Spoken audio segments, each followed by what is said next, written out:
everybody. Welcome back to another episode of the Bowhunter Chronicles podcast brought to you by Tacticam. Tacticam is by far the easiest way to begin filming your hunts. Whether it's a budget-friendly solo or the 4K 5.0, Tacticam has something for everyone. And we've been using the crap out of these Tacticams. I've got some custom mounts built. We've been using them extensively. I'm sending some off to South Dakota with my brother. Frank's got some up hunting right now. John's got one. I've got one. Last year we filmed one kill, and this year we've killed a couple of turkeys on film. We've killed one deer on film.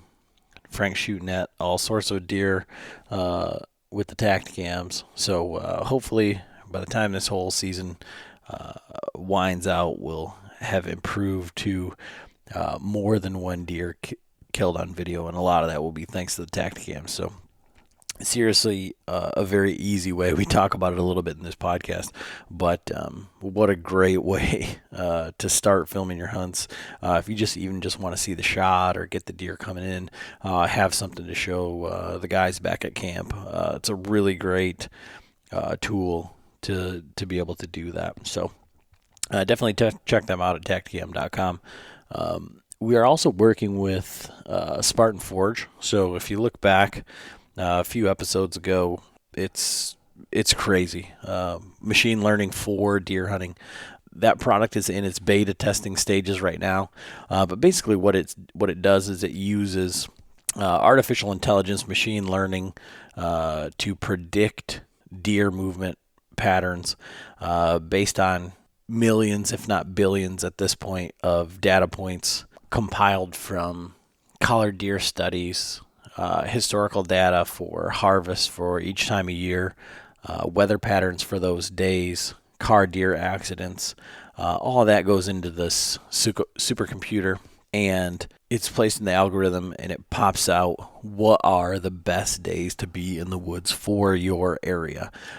Sounds crazy, and maybe it is, but basically it is like the Farmer's Almanac on steroids.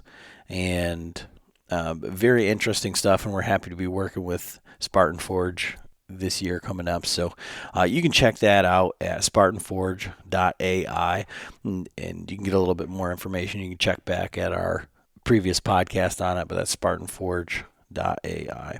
Today's podcast is Bill Reich from Lumenok. He's one of their staff coordinators, and we're talking to him about lighted Nocks and kind of the differences in them, build quality, etc. If you haven't heard the story of John shooting the Jeep with an arrow, we go through that a little bit. We talk a little bit about Tacticams, but this is a pretty good episode. Interesting, to learn about the history of lighted Nock and the differences. We just think about them all as being the same. Yeah, you shoot them, no big deal. And then they break, and then you have to buy more.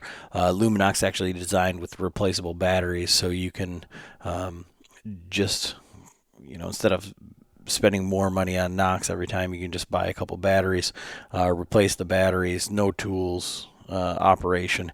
And it's based on a real Nock, so it's not a thinner, lighter. The material is no different than a normal Nock that you would come stock. So just a few of the things that are different about Luminok, and we go through a little bit about that. But it's a fun podcast, lots of laughs, and I think you guys are going to enjoy it. So enjoy the episode. Thank you.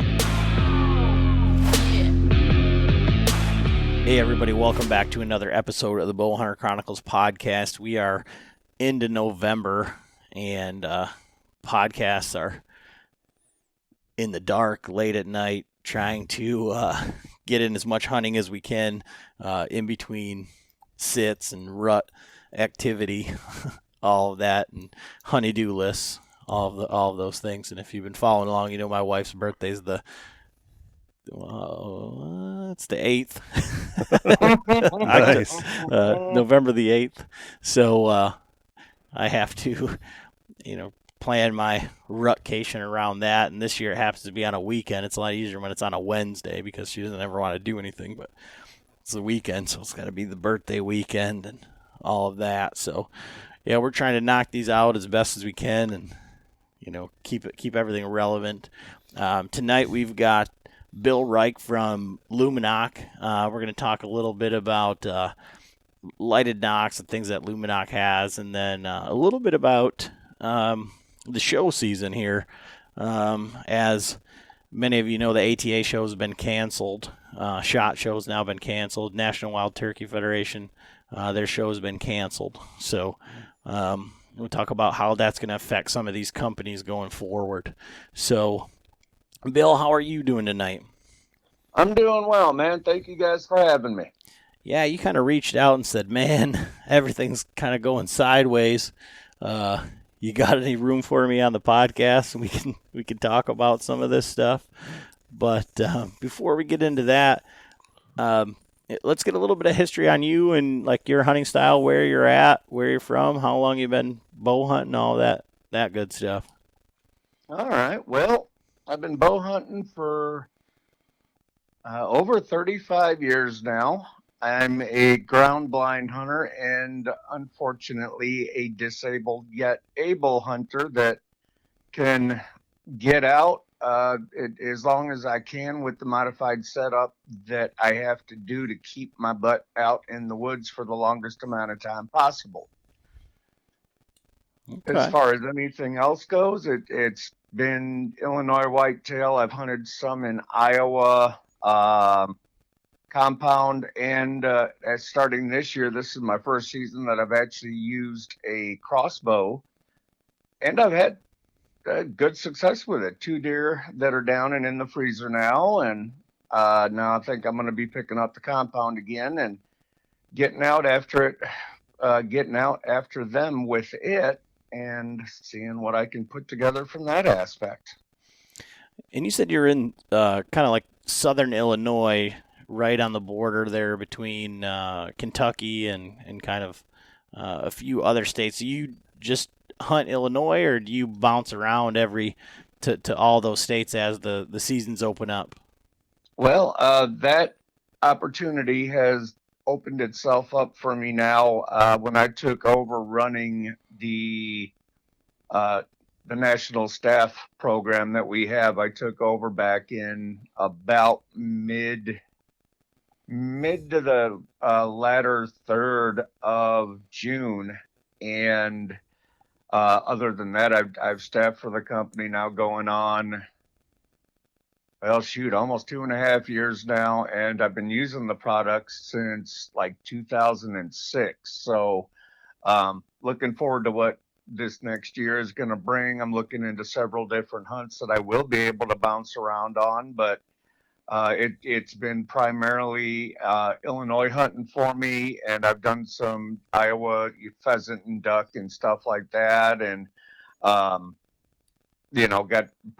to start with my uncle and my grandfather out of Wisconsin. They went up every year to go hunting there, and when I was about 5, they brought me out into the woods, and they said that we need your help to track the deer, which they obviously already knew where it was, but they were introducing me to it. And then as years went on, they actually did request my help, and I was able to do so, and so that was the start of what the addiction that I have now is, and I'm not seeking any kind of treatment for it.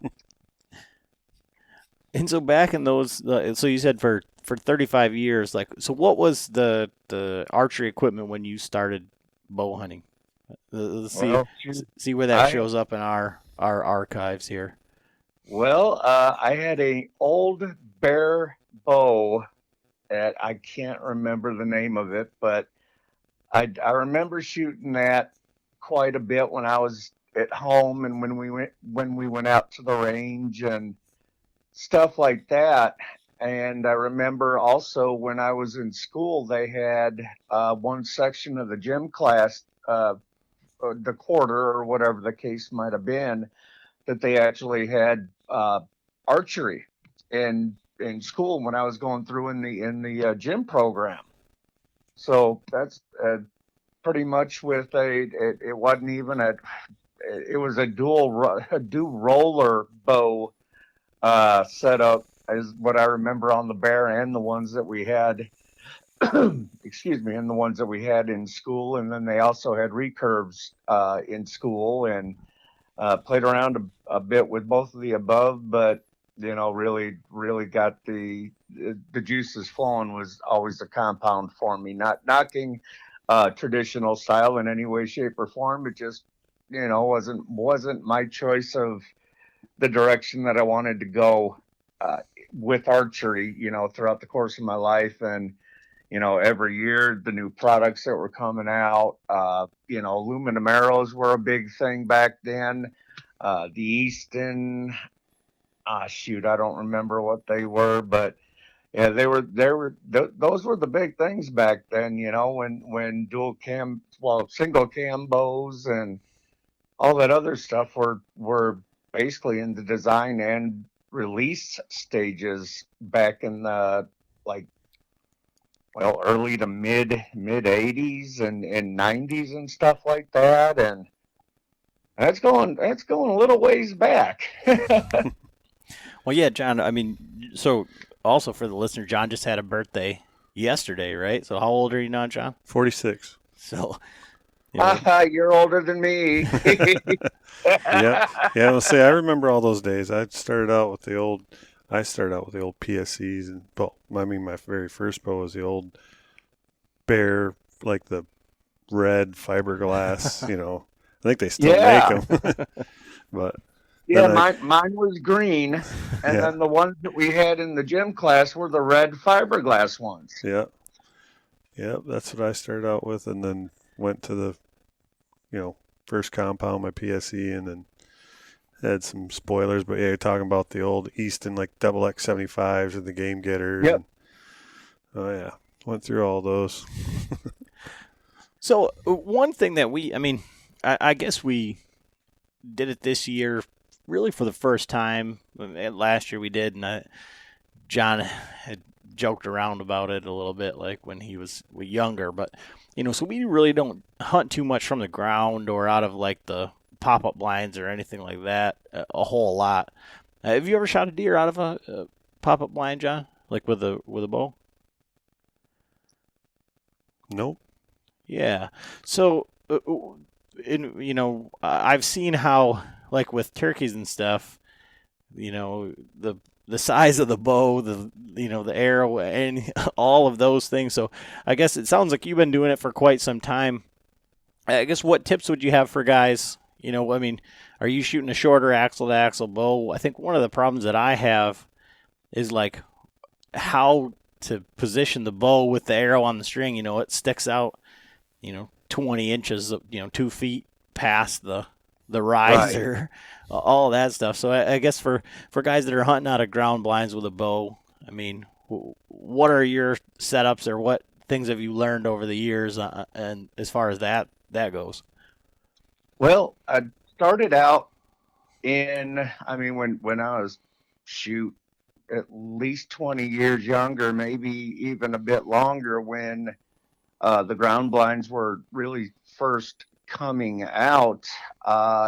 Anything before that, I made my own blinds. I grabbed deadfall limbs and branches, and in Illinois we have a tree that was less than brilliant deduction by the Department of Forestry, the Russian olive tree, which now grows absolutely rampant. And so that was part of our deal, is we needed to cut, for the properties that we were allowed to hunt on, we had to cut those trees down.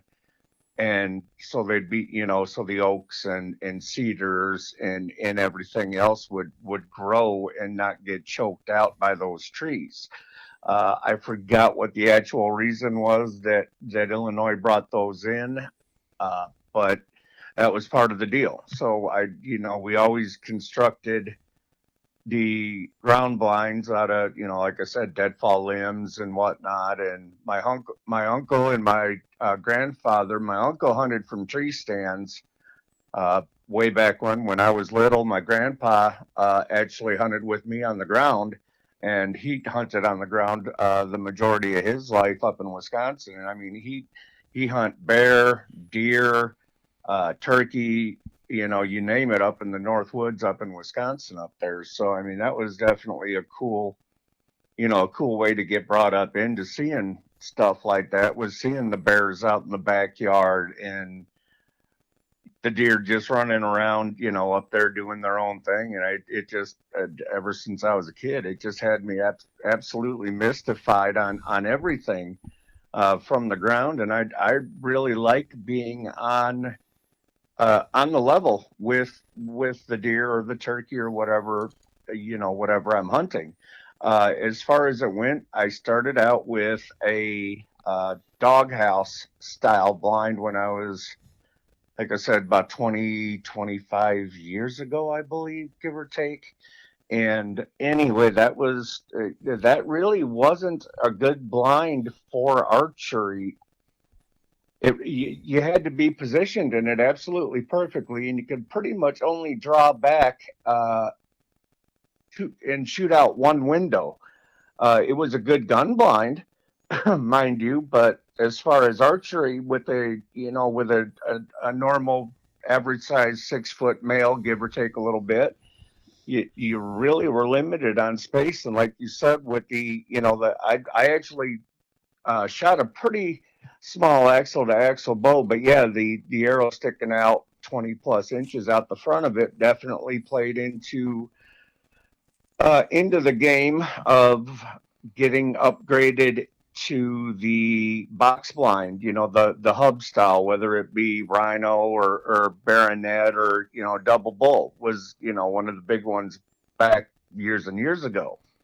And I got into actually a baronet 250 ground blind, and that allows you to move around a little bit more free.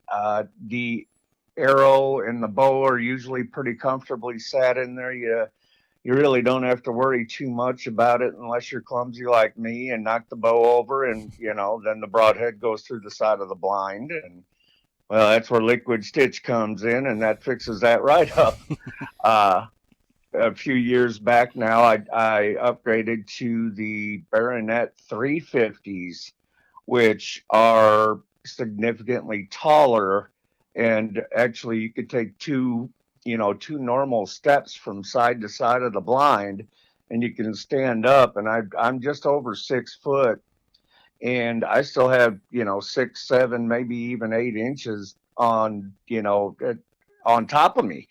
So that's going to be the way that I'm moving into, in forward years. But I'm a big fan of just, finding a little brush pile or a few trees that you can, kind of nestle in and, play that game too, where, you're flat out in their vision. So you're on the same playing field as them, and you're beating their senses with what you know how to do and what you've learned over the course of, your entire life. So that's definitely one of the big aspects that I love to do. And actually, I really don't use too many trail cams. In fact, I haven't in years. I like to go do my own scouting, look for the sign, and then find some little places that I can maybe just sneak into and just kind of nuzzle in real quick, and then go from there. Then the game's on, and you do the best that you can with what you got. I feel like you and John are kind of like kindred spirits in that regard. I mean, so John's never owned a trail camera in his life, and we got two of the new Tacticam Reveal cell cams. And if you listen to the last podcast, you'll know that John doesn't even know how to work the payment process because he paid for a year in advance when he was trying to do month by month. But yeah, thanks. I want to throw that out there. But he's got this brand new cell cam that he's paid up for a year on, taking pictures in his garage right now because he has yet to put it in the woods.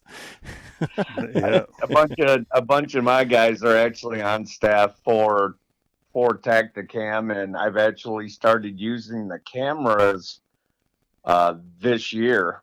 And admittedly, I've got a lot that I need to learn. And the first, I had just actually bought a crossbow up in Harrisburg earlier this year at the greatest outdoors show, or the Great American Outdoor Show. Yeah. That's the one. And anyway, it was through one of Lumenok's vendors that was there, so we wound up, being able to do some wheeling and dealing. And so I bought one, and bought it on the premise that throughout the course of a season, I was missing several weeks because I've got some pretty serious, some very serious back problems, and I've also got several herniated discs from my neck down into my thoracic spine. So usually I play the cards with, if my back's cooperating with me, I can go out. That's the biggest thing that I have to overcome with what I have going on. But then there were days when my neck and thoracic were very sore, and I was just realizing I was sitting on the couch, I'm watching TV, and the problem being is that I can't hold the bow back. If I got to wait for a deer to go past a tree or a little brushy area or tall grass or whatever the case may be, I'm just not able to hold the bow back for that length of time when my neck is deciding to do its great flare up. So I was thinking about it over the past few years, and I finally pulled the trigger on it. Like I said, back in Harrisburg, and bought it on the premise, well, if my back's cooperating and my neck's not, I can draw it back. I could pull it back, and it's set. So I don't have to worry about drawing, holding it, and all that good stuff. And I had the Tacticam mounted on the bottom rail, and I didn't realize that it was basically just shooting a picture of a black inside of a blind, but I got some great audio on it. Then I killed a small buck here last week, and basically they snuck up on me, so I didn't even have a chance to hit the button on the camera. So this old guy needs a little bit of practice with that stuff, but I'll get it. I'm determined it's gonna happen. Somehow, if it kills me, I'm gonna make it happen. It's funny because that's like the same stuff I've done. We were turkey hunting this spring, and luckily we had like 5 other cameras going, but I have my Tacticam mounted on my stabilizer, and it was like pointing right at the side of the tent. So same thing, we got some audio footage, but nothing on that Tacticam. And then I was out west for 3 weeks hunting, and I got footage of one shot at an elk, but I killed a mule deer. I shot at an antelope twice. I had 2 different antelope shots, and the battery died on one. I didn't even have the camera with on the first one, and then it's just all kinds of. Yeah, so we work with Tacticam as well. We've got the other half of the podcast hosts is John's uncle, my father-in-law, and then his hunting partner. And these guys are old, retired, and they've got nothing but time to hunt, and that's all they do. And it's like, you guys need to video stuff. So when we were at ATA, same deal, they talk to the guys at Tacticam, and they're like, you got to do something, you got to do something, you got to do something. So we got these cameras for them. And then, so all of turkey season this year, John killed a turkey with Tacticam, but screwed it up. we killed the turkey. We videoed it from 100 other angles. One of the old guys, Ernie, killed one, and we got a little bit of that from the head Tacticam, but his was inside the blind, pointing at the black as well. And then I took a shot at one. I stalked this turkey a long ass ways. How far was that crawl? Oh, it was good 75 yards or so up that In that field, you mean? Yeah. Yeah. Yeah, you went up. I mean, that was quite well. All the way across the field was well over 100. Yeah. And then, but you had to crawl for quite a ways. So same thing that happened to John. Like during that crawling process, I had the Tacticam on, and then the battery died. So when I shot at him, I didn't get it on there. And so there's a little bit of a learning curve, I guess, as far as battery life and placement. But my father-in-law Frank, I can't. When we get him on the podcast again. So since the last time he's been on the podcast, for the listeners here, Uncle Frank has missed 2 more 8 points, and didn't turn the Tacticam on either one of them. And so he's telling these stories about like, oh yeah, I missed this, on the one that, when I missed that deer, and I'm like, Frank, I am sorry, but you're going to have to start clarifying which miss we're talking about, because these are getting all, Yeah, getting a little confusing. I was texting him last night, and I'm like, so how's the hunting going? He's like, well, seeing a whole lot, just not killing them. So, but at least the first 2 he did get some video with the Tacticam, and then the other dude, Ernie, he tagged out and left his Tacticam in the truck. Yeah, left it in the truck, went out and killed both of his buck tags in the same morning. So. Yeah, I would have to definitely agree with the learning curve part, because Lord knows it. Like I said, I got great video of the black inside of the blind with pretty good audio, and the next time I didn't even, they snuck up on me. I was just concentrating on picking the crossbow up, getting it rested, getting my elbow on my knee rested and lining up the shot and everything, and I shot it. Deer dropped right on the spot, and then I realized, I'm like, dadgummit, I forgot to turn the damn camera on. I'm like, are you kidding me? So I'm going to hopefully remember when I'm going to be bringing the compound out, and I'll be, mounting it on the stabilizer as well. But biggest thing to remember is, when you're not used to doing it, when you're not used to, playing with cameras and stuff like that, especially in an aspect of Tacticam. I've done some, with like DSLR cams and obviously cell phone cam, but not really too much with the Tacticam. This is the first year that I've used them, and I really like them. I mean, I've shot a lot in the backyard, got real cool video of the Lumenok flying through the air, and it hitting the target. But I'll be dipped if it's something that it's about the farthest thing from my mind when I'm getting ready to shoot a whitetail. I definitely need some learning time, and I got to remember. I'm figuring out a whole lot about what not to do this year, so hopefully I'll be able to apply that to future hunts. So I don't know. We'll see. Time will tell. Just don't turn on the main camera and put it down the wrong deer. That's okay. Yeah, that was me last year. Yeah. Oh boy, yeah, I could definitely see us going for a while on this one. I last year had a doe come in, and I was actually filming my son, and he was completely screwed up on the situation. He was looking the wrong way, his bow was hanging up. Finally, I'm like, well, I'm gonna shoot this doe, and so I walked around, and I'm like looking down at the camera. I had her in frame, looked back up, took one more range, and then looked down, like, yeah, she's still in frame. Drew back, shot her, and looked, and I couldn't see the knock in the viewfinder. I was like, what the heck? So I didn't even, like, at that point, like, when I looked down, I didn't even, like, pan to look at the deer, or try to follow the deer. I was like, what the heck? And then, so I went back and looked at the footage, and I was looking at the deer behind her. Oh, geez. So I was on the wrong deer. I looked up, and at the time I ranged, she must have, like, they had walked through the opening, but then when I looked down, the other one was standing, like, right where she had been. So I was like, oh, well, I didn't realize that it was not on the right deer, but so I got I got some good sound on that one. I mean, but right. Yeah. Didn't get There's her a bright side to it. I guess that would be it. Yeah. Had the audio footage. Right? Right? Play it over the radio. Right.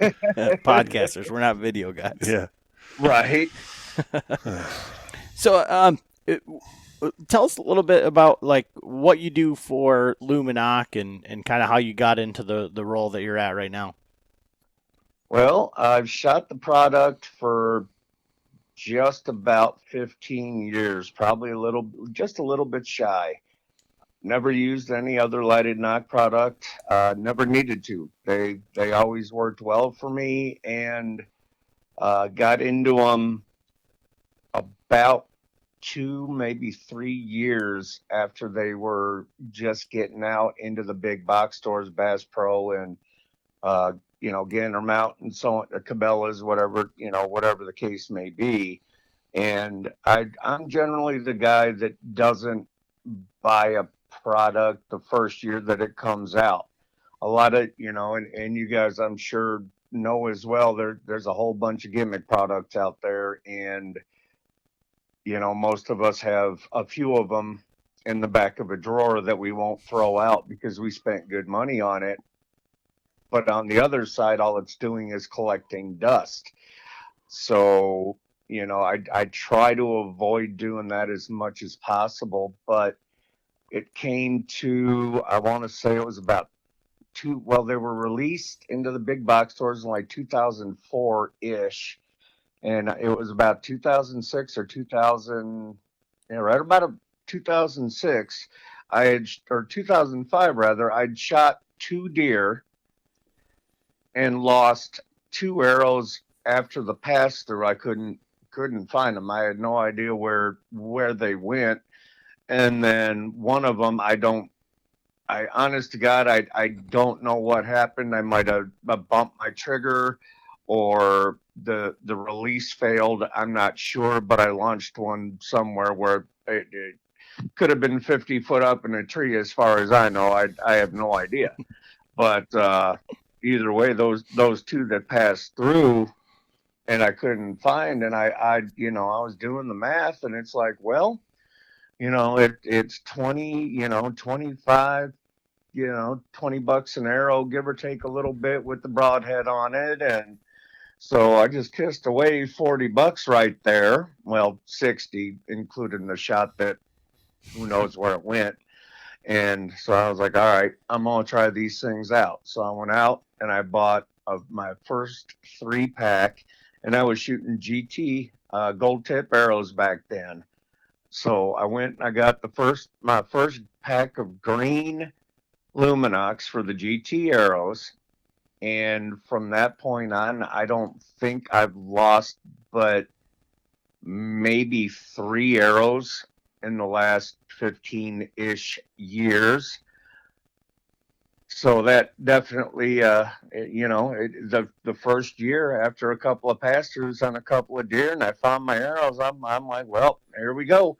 I got a feeling I'm going to be using this one for a long time to come. And here it comes, over 14 years later now, and I'm still using Luminok products, and I've got no reason to switch. They work. And so with the company though, how did you get involved there? Well, a few years back, I was inquiring about it to the former staff coordinator, and I finally got selected to join it about 2.5 years ago. And I worked my way up from field staff to field staff manager, and I had a pro staff position at that point while I was running the field staff.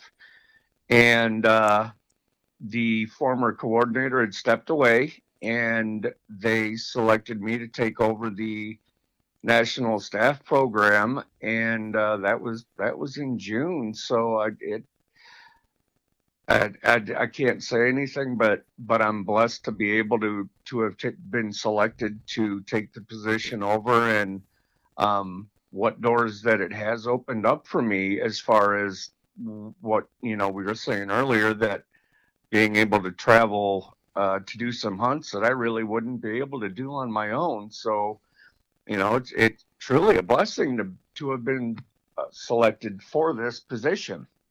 Now, there's a lot of those labels that get thrown around, brand ambassador, field staff, pro staff. Like, I guess, in general, or maybe like from your experience, like what is the difference for guys that are listening? Because you can, get on some of these bow hunting pages and everybody's a frickin' staff member for everything Right. under the sun. And so what? How does that break down? What is the difference, or what do those labels mean?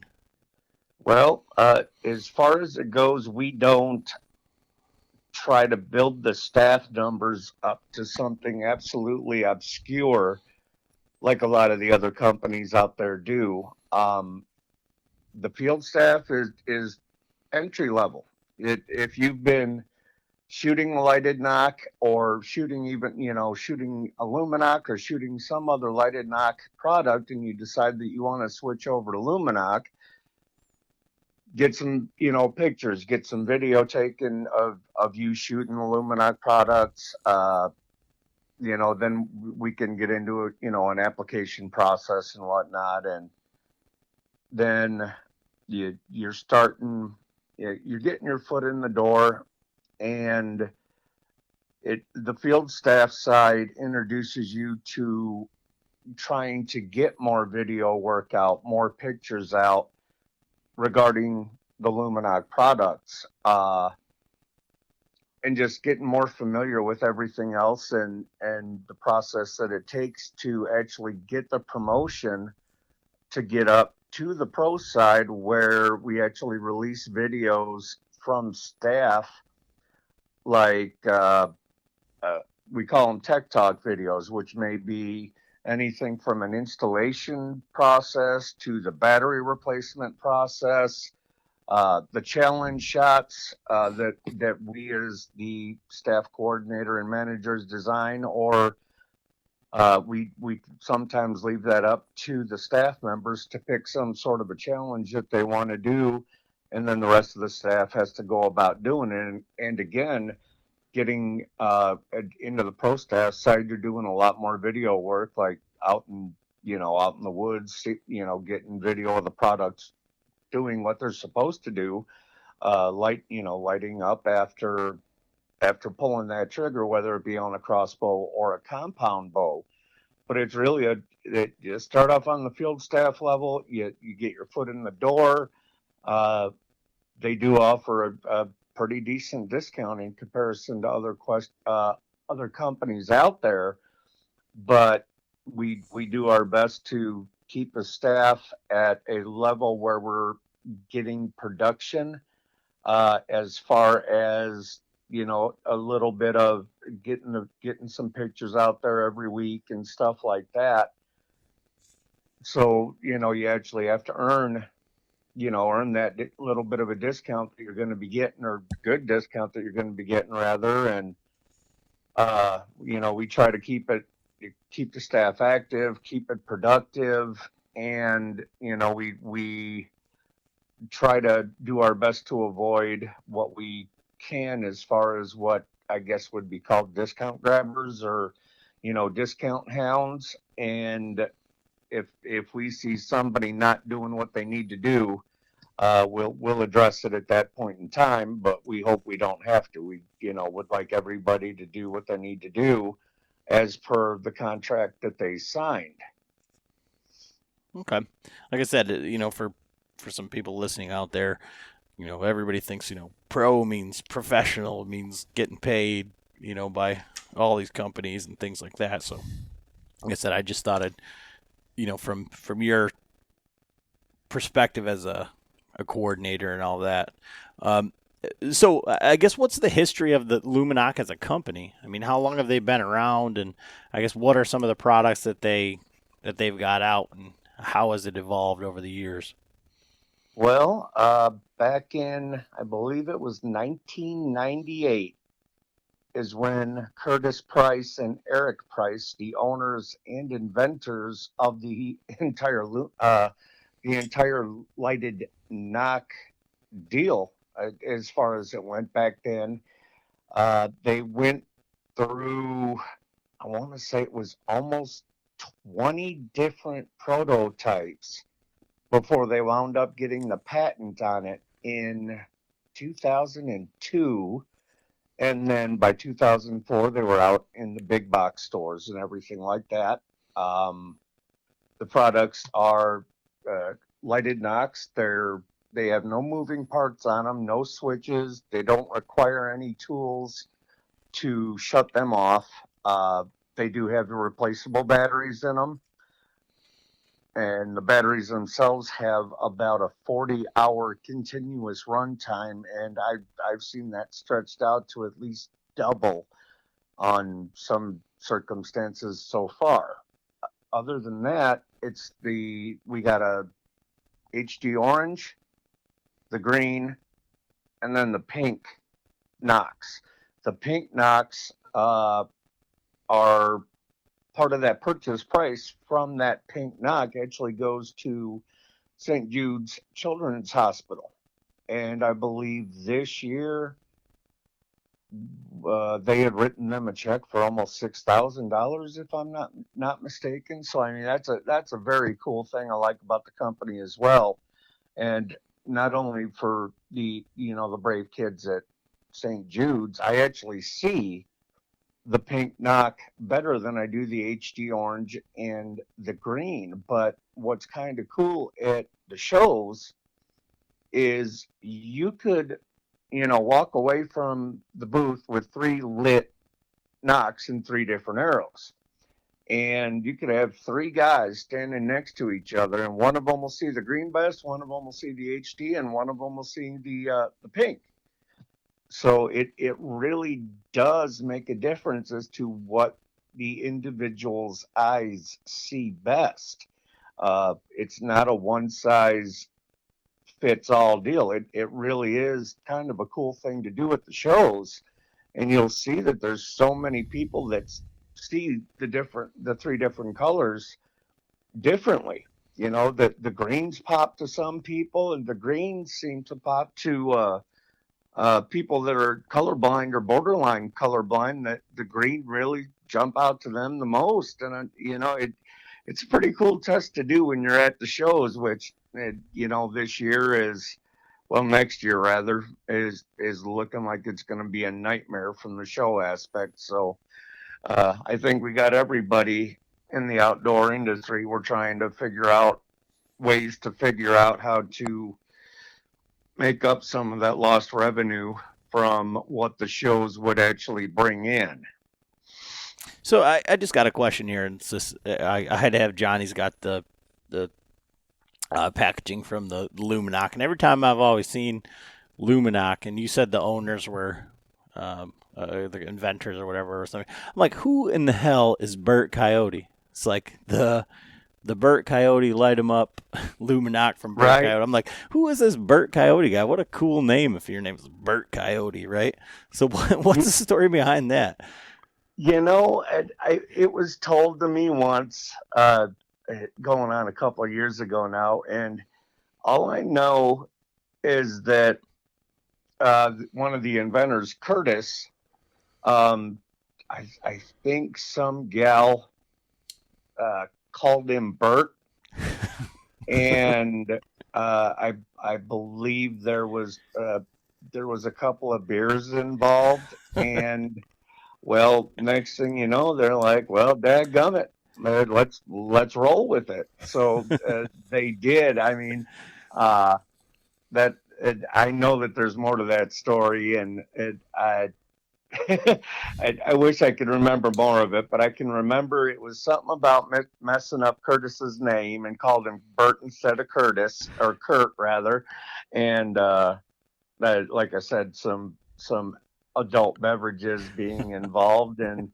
well, that just kind of it just kind of spiraled from there, and they decided to run with it. So it stuck, and that's and throughout the entire industry, pretty much every lighted knot company out there has become synonymous with Luminok, regardless of what product they actually have. A lighted knock is just a Luminok all the way across the board, whether it be any of the other manufacturers or an actual Luminok. So that's another thing we see at shows. Yeah, well, I shoot Luminoks, and I'm like, okay, great, And they're like, well, yeah, why don't these have the universal adapters? And I'm like, well, because the ones you're shooting probably aren't Luminok, because Luminok are size specific to each application, all the way down to making custom outserts for the micro diameter shafts that have been making a comeback here the past probably 5 or better years. They kind of came back. They kind of came out, shoot, probably in the 90s, and uh, yeah, somewhere back then, and then they kind of just faded away a little bit. Then all of a sudden, within the past 5 years or better, it seems like the micro diameter shafts are making a bit of a comeback as well. But Luminok won't sacrifice the durability and make a knock that's going to be that thin to fit in the actual back end of that arrow. They actually make a custom made insert made to order based on whatever arrow micro diameter arrow shafts that you have in the outer diameter and all that good stuff. And it's actually called the Nock adapter. And like I said, that's custom made for the micro diameter shaft of any manufacturer. And then it fits the Nock, which is a 0.234 inside diameter knock. And let's talk about the makeup of them, like the components, because these have replaceable batteries. That's pretty, easy to replace. It's pretty, I guess, intuitive. I guess, and there's no tools or anything. So let's talk about the makeup of the knock, and then kind of how you turn them on and off, etc.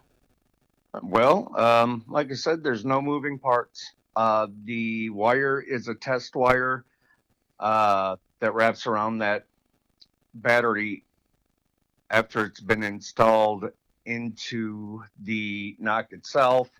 The knock has two contacts, one on each side of the knock, and once they do require an all carbon shaft to complete the circuit, very much like your light switch in your house. You turn it on, you complete the circuit, your light comes on, so on and so forth. Turn it off, and it turns off, which is the same principle that the Luminok is based on.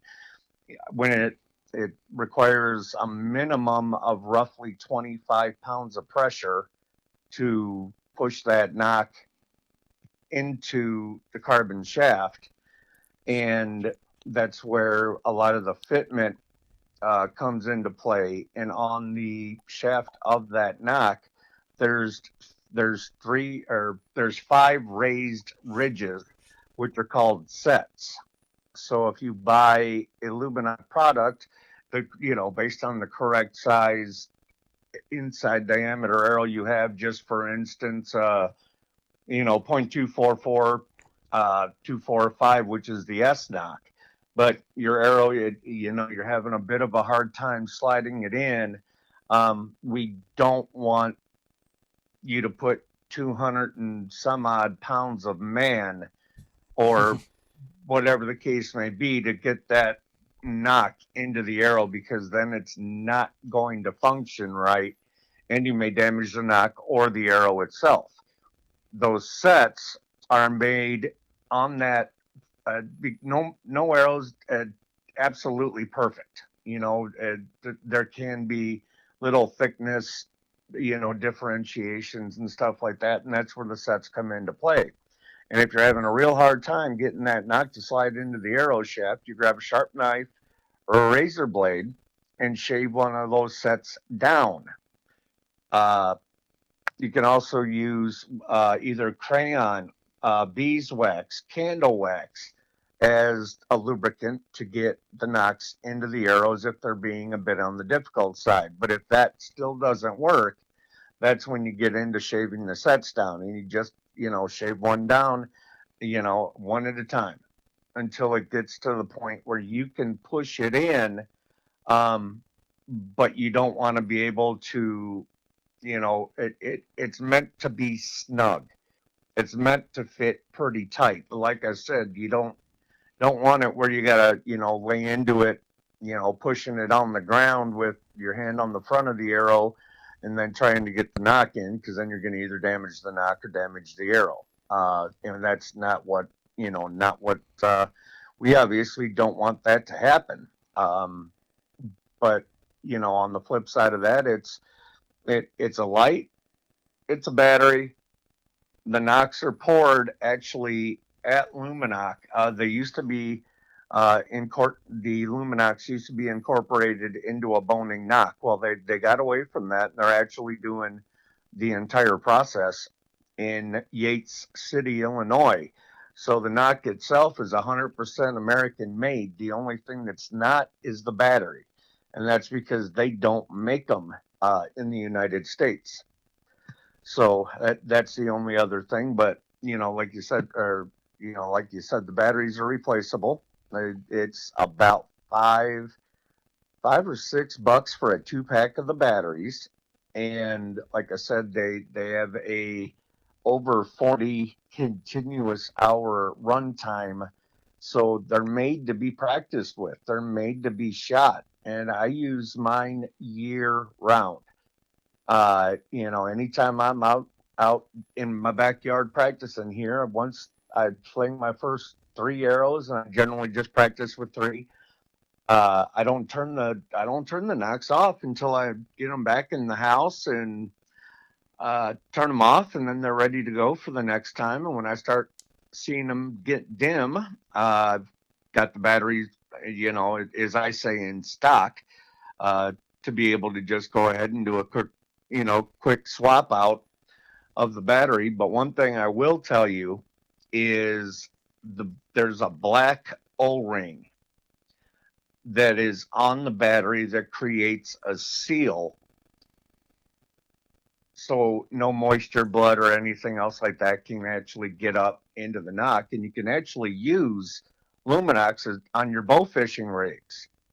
So that O-ring pretty much makes it a waterproof design, and you can use it in your bow fishing arrows and see that Luminok, go flying through the water at whatever target, stingray, carp, or whatever you're going after. But I will say that black O-ring is it. Just imagine it being a piece of gold, because I found out on a couple different occasions that when you drop that O-ring onto a dark carpet or something of the sort like that, a dark hardwood floor, whatever the case may be, you're pretty much screwed without that O-ring. So I do suggest putting a piece of paper towel down or something white. So when you take the new batteries don't come with those O-rings.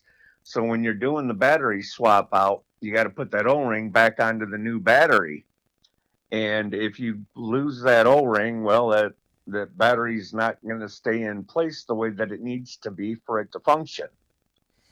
Yeah, that kind of reminds me of if you've ever built an AR-15 lower, there's a couple ball detents in there that are held in by springs, and if you're not paying attention when you're putting them together or taking them apart, that'll shoot across the room, and you'll have Midway or somebody on your browser in a few seconds going, son of a bitch. Yep. Oh yeah. You're sitting there, and next thing you know, you spent a half an hour, and you probably went over it 3 or 4, maybe half a dozen times, and didn't see it. So you can almost guarantee the fact that the O-ring is going to be found by your vacuum cleaner or power broom, whatever the case may be, before you find it. So, like I said, it's my practice now. I make sure that I'm doing it on a light surface with white paper towels. You swap the O-ring over. You can use a little bit of saliva as a lubricant to get the battery back into the knock, because plastic and rubber, they don't get along too well. So that rubber needs a little bit of lubrication to get it back up into that knock and seated right. And then that wire, you can touch. One of them's a positive, one of them's ground. The contact on the sides of the shoulders of the Nock, you touch that wire to it, and when you see it light up, you know that you got the battery all the way up in there, seated where it needs to be. And then you just twist the wire back around the battery, get it back installed into your arrow, and you're ready to go for another 40 continuous hours of playing. Or if you have a pass-through shot, you can't find it maybe during a really bright summer day or season day rather, go back that night after it's dark, and the light will be the beacon that leads you straight to your arrow, which is, these days up to, $20 an arrow in some circumstances with a $20 broadhead on it. So you want to recover, kissing away $40 is not a good plan. We like to, we basically the Lumenok motto is we want you to buy the products one time, and we just want to maintain them down the road for you as far as battery replacements. No different than, if you buy a car, the dealership, come back for your oil changes. Well, that's the same thing that, same thing Luminok wants to do is get that, get those batteries sold. We don't require people to buy new Nocks every year if the batteries go dead on them. We see it as a $6 investment down the road after 40 continuous hours is a pretty good trade-off. So Johnny said he's shooting them all year round. I'm going to have to ask you to do that. How do you think that'll fare for you through the winter? We shoot an indoor small game league, and I usually follow John shooting. So yeah, that would be shooting my Nocks off all winter long. That's one of the other things that using a Luminok can help you figure out is if you've got something wonky going on with your arrow, and if it's porpoising or kicking side to side for whatever reason, you can see that arrow in flight, and it's a big telltale deal for solving a problem on an arrow. Some of them, just because they come out of the factory, doesn't mean that every arrow is 100% square on both ends. So when I'm building my arrows, actually Lumenok came out with a tool called the FAST tool, which is the Fletched arrow. Fletched arrow squaring tool. And what you do is you just put the arrow into the jig per se, and with a constant pressure on it, you kind of spin it around on both sides, and that way I generally use a silver Sharpie. So I trace the end of both ends of the arrow before I build them with that silver Sharpie, and I get it onto that FAST tool, spin it around, and when all that silver Sharpie is gone, I know that end of the arrow is square. And that can attribute to the I believe it's 1/10,000th of an inch on the back of the arrow being kicked off.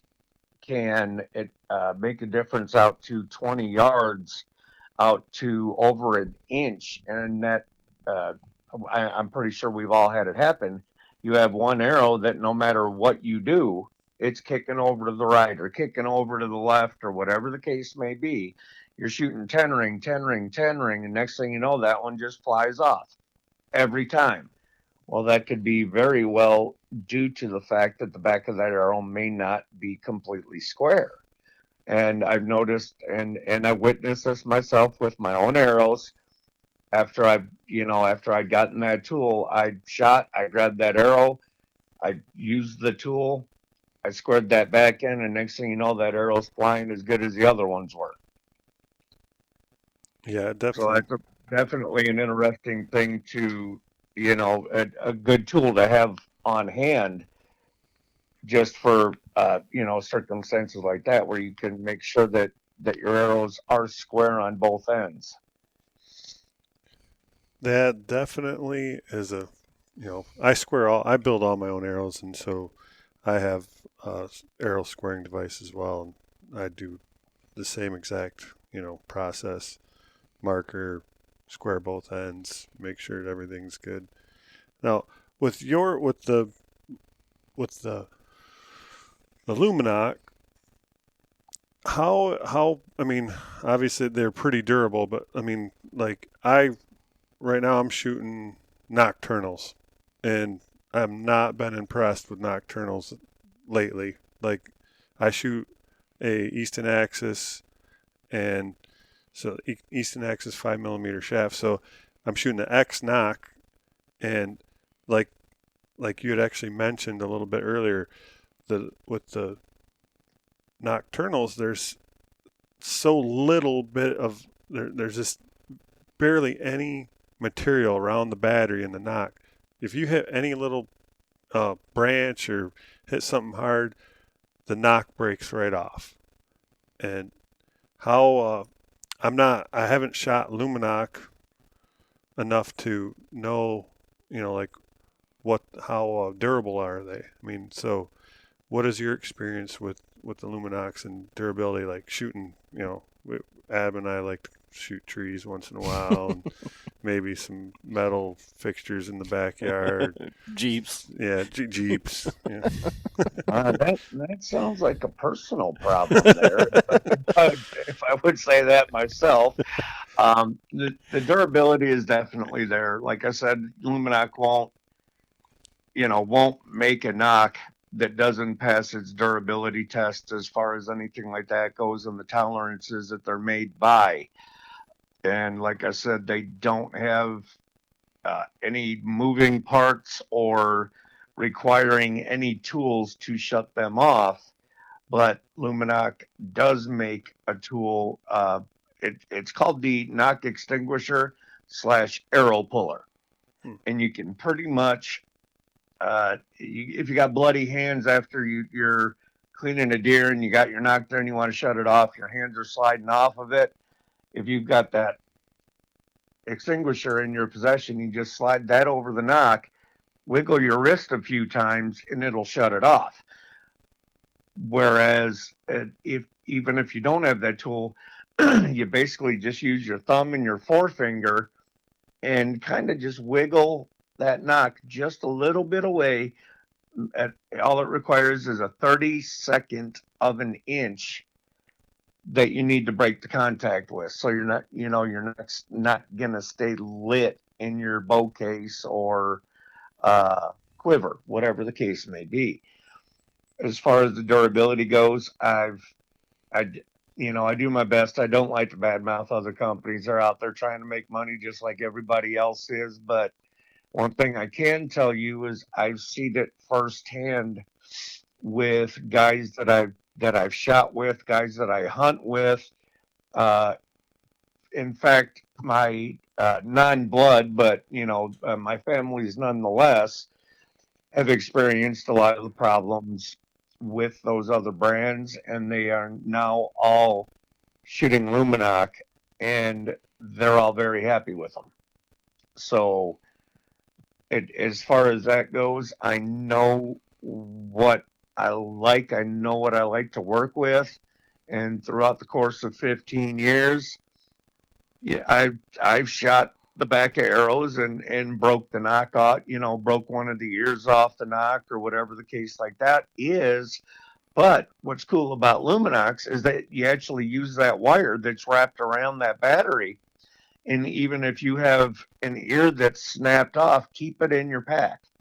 Because what you can do is get that wire and run it up through that positive side contact. That'll activate the Nock, and you just kind of fold it around a little bit. You drop that Nock on the ground, and you use that as a beacon, per se, as to where your first drop of blood is.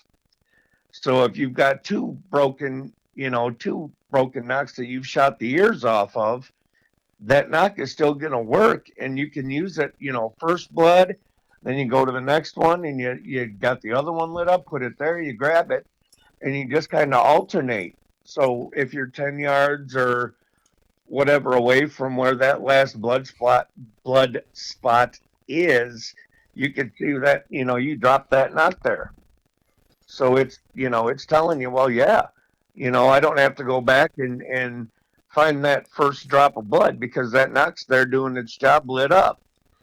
Yeah, the Nock to me looks like one of the stock Black Eagle Nocks that, I mean, basically. Yeah, I mean, yeah, definitely. I like the way the battery is not taking up part of um, the knock shaft itself and losing material there. I mean, the light goes through it in the wiring, but like I said, the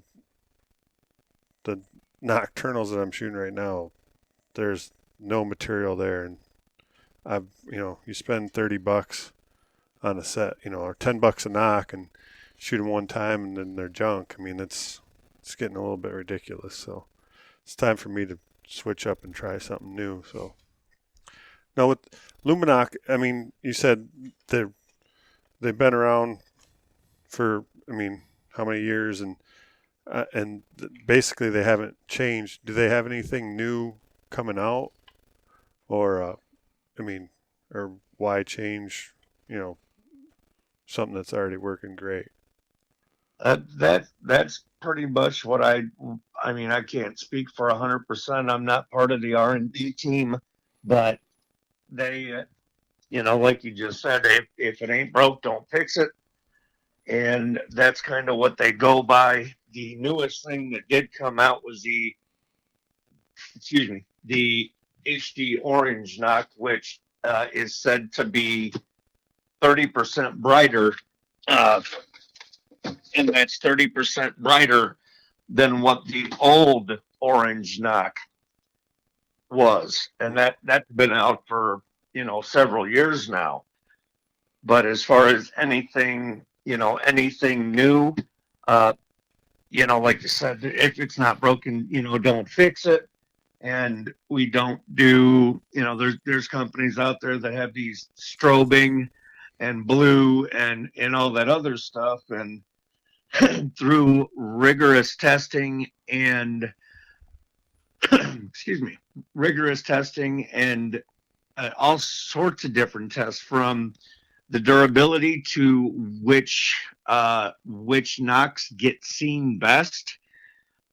And the blue knocks actually don't fall into that category.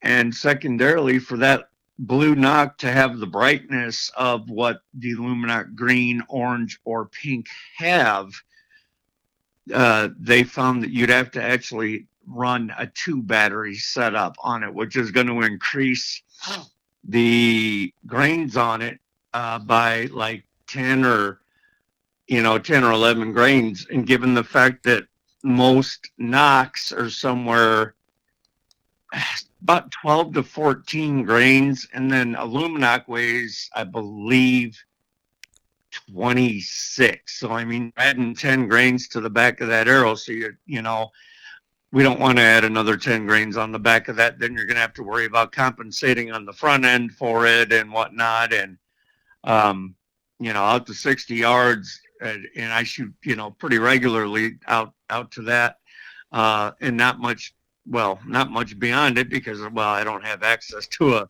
a property like that most of the time, but I do have 60 yards in my actual yard. And I don't notice any kind of difference between what a stock knock would shoot or, where a Luminok would. And, like I said, Luminoks are size specific, whereas, it's going to be the S for the 0.244, 0.245. The 0.246 is the GT knock, which gold tip kind of, crisscrosses there, and there's a few other applications out there that actually use the 0.246 size. The X is 0.204, and then the H is 0.234, and all of which are just, they're designed to be shot hundreds of times and survive several battery replacements. And in fact, I've still got one of my original GT green Knocks that I had bought back in like 2006. And if I put a new battery in it right now, it'll light up just as bright as it did the first day that I went ahead and installed it into that arrow.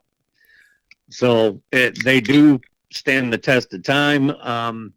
As far as shooting a Jeep, I can't tell you that's. I'm pretty confident that that's not in the testing procedures that Lumenok has done, nor I don't think they're going to start that kind of practice. Yeah, But I don't. I may be wrong. Yeah, I don't recommend that. That doesn't go over well with the wife. So No, I can't see it going well on an arrow, going well for the Nock, and Luminoks are actually designed, if they do have a very hard impact, they're designed for the battery to actually fall out of that Nock, so it just goes down in your shaft, and that way the no damage will happen to that battery if it's that kind of an impact where you shoot a Jeep or a 4-foot thick oak, type deal. But other than that, that battery's locked in there with that O-ring, and it, like I said, I want the first shot that I take, I just leave them on the entire time I'm practicing or shooting, whatever you want to call it, and when I'm done, I bring them in the house and I just use my thumb, forefinger, and wiggle, wiggle, wiggle, and you got 3 Nocks that are out. But that extinguisher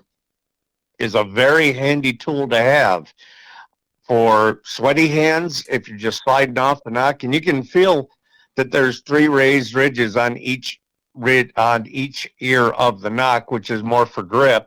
Crossbow. The Luminok crossbow Nocks are a little bit more difficult to turn off via hand than the actual arrow Nocks are. But so you go to a buddy's and he's got a stubborn bag target. And I know we've all shot stubborn targets at some point in time in our lives. So that extinguisher / arrow puller, I believe, is about $8, but worth its weight in gold when you go over to your buddy's house and you're trying to get an arrow out of his target that's, more stubborn than my 100% German grandmother was to get, something out, and you just walk up to it, put put that puller on it, you pull that arrow right out, and then you can, like I said, if you want to shut them off every time, go ahead, use your fingers or use that extinguisher. Either way, like I said, it's just a easy process. You slide that extinguisher on over the Nock and, wiggle your wrist a little bit, kind of wave it high or goodbye type motion, and that it pulls the Nock away from the shaft, breaking the circuit, and you're ready to get going again after that. sweet. So one of the questions I always ask our guest is, what's your current bow setup right now for like a vertical bow? I'm actually shooting an Expedition Mountaineer at 60 pounds and 29-inch draw length. Kind of fiddling between a few different arrows right now, between carnivores, element tornadoes, and deer crossing. And I'm trying to kind of get the feel of which one that I'm liking best. But they're, in fact, all 3 of them seem to shoot pretty identically. So it's really a hard decision from that aspect to use. Now, on the crossbow, I've got a buddy of mine here in town who's actually an Expedition dealer, and he's a bow tech and all that good stuff. And he builds custom shafts, whether it be for arrow or crossbow bolts. And I had him build me a half a dozen of those bolts, and man, I'll tell you, the Nocks that I use they're .300. The shafts are .300, and I use the pink and HD orange on those, and I'll tell you, they lit the way to 2 deer so far, and glowing just as bright. It helped me, definitely helped me find the deer, and they've helped me many times. I can't even count over the years where I've been able to recover my arrow after a pass through, or the shot that, the bow was off on, or it was the wind or the humidity or the arrow's fault, because I mean, we as archers, we never miss. It's always got to be something else, whether it's the bow, the arrow, the release failed. The list of excuses is probably pages long that we can go through, but we're never off. I mean, we're dead accurate with every single shot we take. Yeah, right? Sure. Well, that's why I have John build all my components, so it's not my fault either way. Yeah, he can just blame me for everything. But I definitely, like thinking about you do all your hunting on the ground. So when you get a pass through, your arrow's going, like when we're shooting, when we're hunting out of a saddle or a tree stand, and we get a pass through, it's usually right there on the ground, or stuck in a log or something. Where when you're at ground level and you're going through, now you're talking, it could go 20, 30 yards back behind the animal or farther. Yes, sir. So definitely a good lighted knock situation for ground hunting. Oh, yeah, that's definitely for sure. And just like any deer, or whether it be elk or deer or moose or bear for that matter, they never tend to expire in an area that isn't basically the thorniest, nastiest, thickest stuff that you have to go through to actually get that deer. Or again, like you said, it with the arrow on the pass through, it can go 20, 30 plus yards beyond that deer, and again, it never fails. It's gonna wind up in the thickest area possible.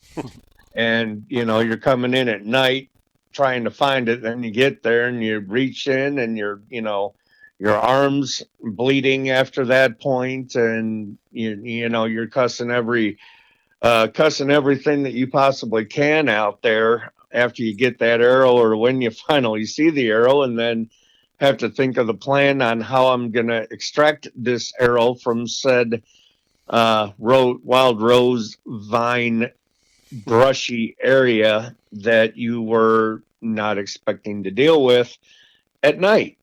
Right. Yeah, it's always going to be a fun factor there. Oh yeah, again, and I mean, you guys are up in Michigan. I haven't hunted Michigan, but I'm pretty sure you guys are, you have some of the same thorny, nasty crap up there that we have down here. Oh, for sure. To at least some extent. Yeah, well, I mean, it's always better than pulling it out of the hood of your Jeep. So I thought I'd just add that one more time in here before we got to the end. Oh, that's great. You're not going to let that one rest. And I got to say, that's pretty damn funny, if I do say so myself. I've done a lot of stupid stuff, but I haven't added a Jeep. You ever shot your brand new Jeep? Did you have that hood taxidermied, or is it hanging on your wall? Well, I'm looking at it right now. It's parked right behind us in my garage here. And I put a little plastic trim. Luckily, I mean, we actually posted a picture of it on our Instagram, and people thought it was completely fake. But I'm like, listen, there's no way I would even fake. I mean, why would I fake this? It's like, right. I was paper tuning my bow, and I shot, and it went through my garage door, and my Jeep was parked outside right in front of the door.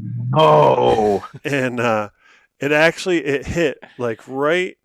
I mean, I measured it was like a 1/4 inch off of dead center in between the headlights, and it was right when it went through. It hit the hood latch. Thank God. Otherwise, if it wouldn't have hit the hood latch, it would have went right into the motor. The top of the motor. So it hit the hood latch, and it deflected. It actually broke the arrow. It was a full metal jacket. Right. And it broke the arrow when the arrow went down, and almost put a hole through my the AC condenser unit. But I was going to say, you got lucky that you didn't pop that condenser or radiator. Previous to my back deciding to crap out on me, I was a mechanic, auto body man, painter, welder, custom fabricator, bikes and cars and stuff like that. And so I'm very familiar with automotive and motorcycle stuff from many years of playing with them. But you know what would have even been, more funny on that hood? You get one of those Band-Aid decals and you just put it on it. What Fixed. what Custom. Done. what I did is because I like to use the term clown all the time. Like, look at these clowns. We're clowns walking around the woods.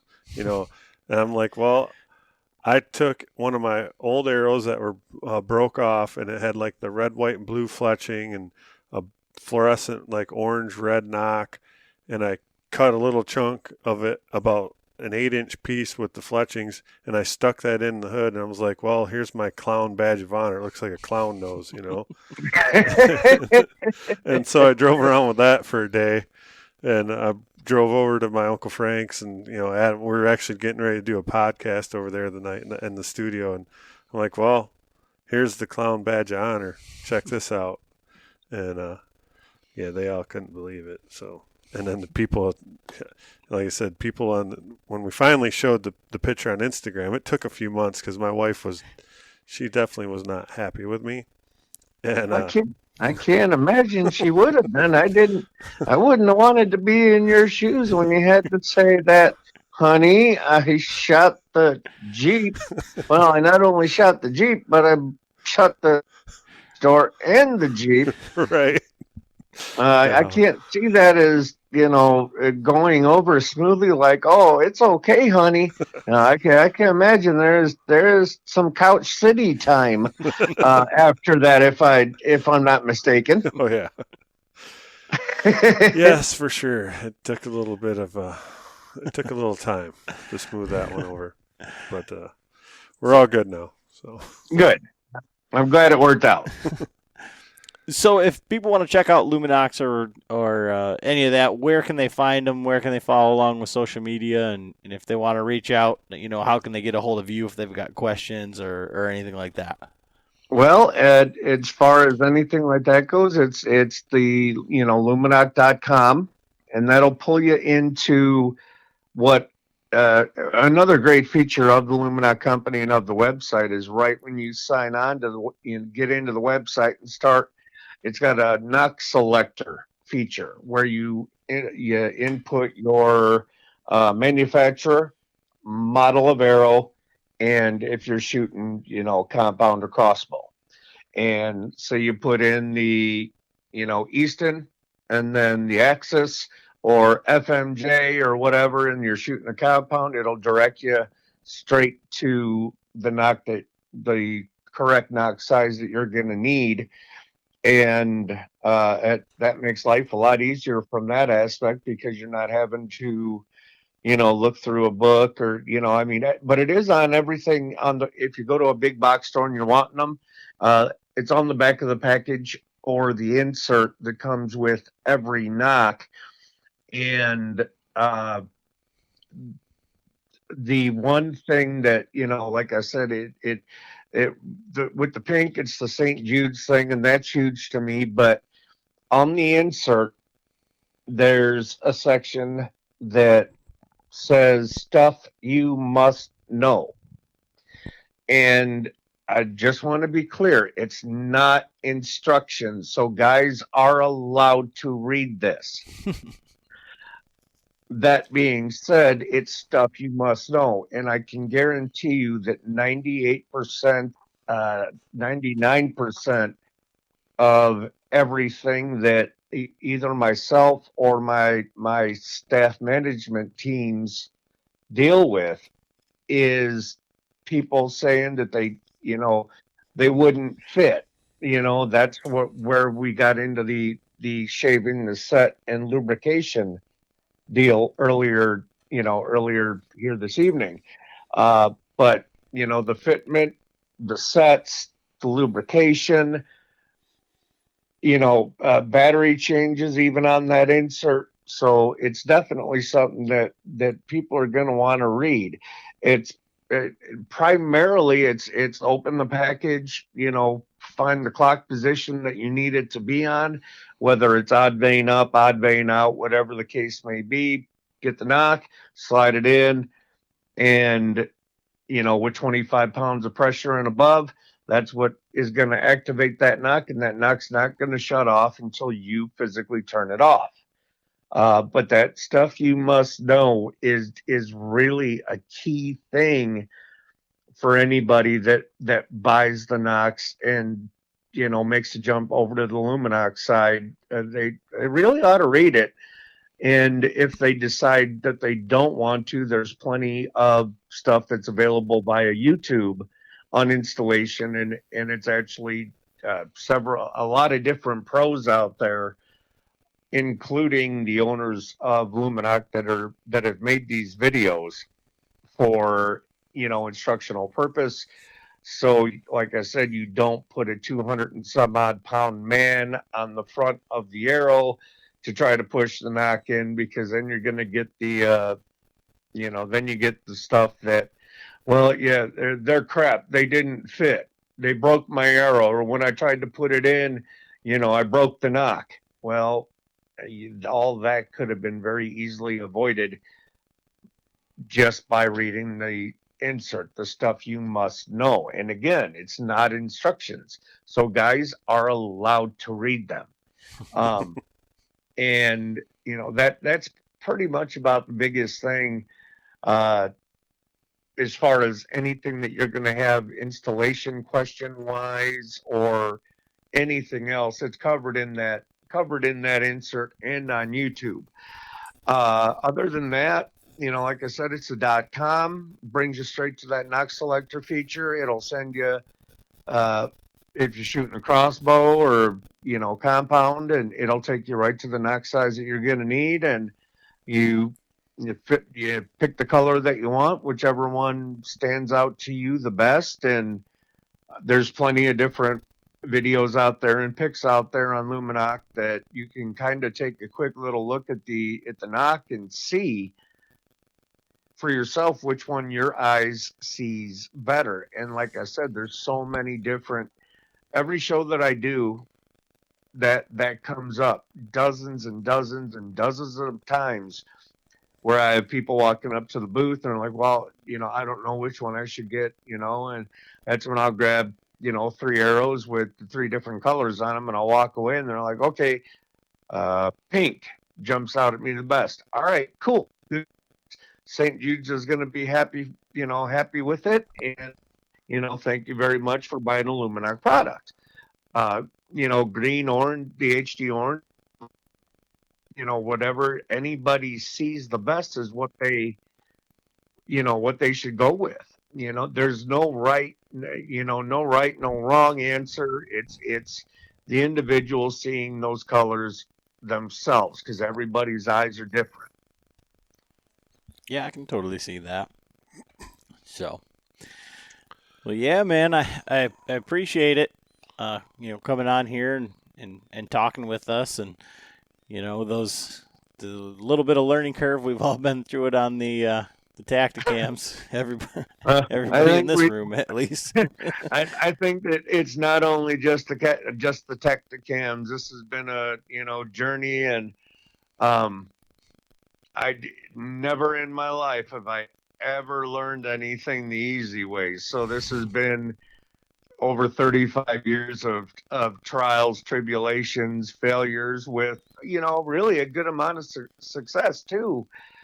But it did take a lot of learning on many different things, and I'm doing my best to keep with the times, and I'm using the Tacticams now. And dadgum, I just want to get a video on a Tacticam this year that's something outside audio.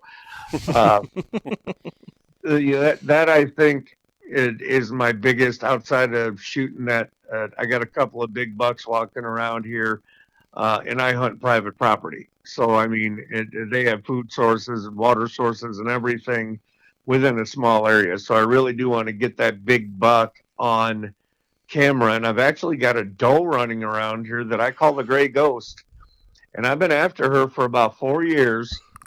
I had one shot at her, and I didn't realize that the chair that I was sitting on in my blind had sunk like 2 or 3 inches into the soft dirt.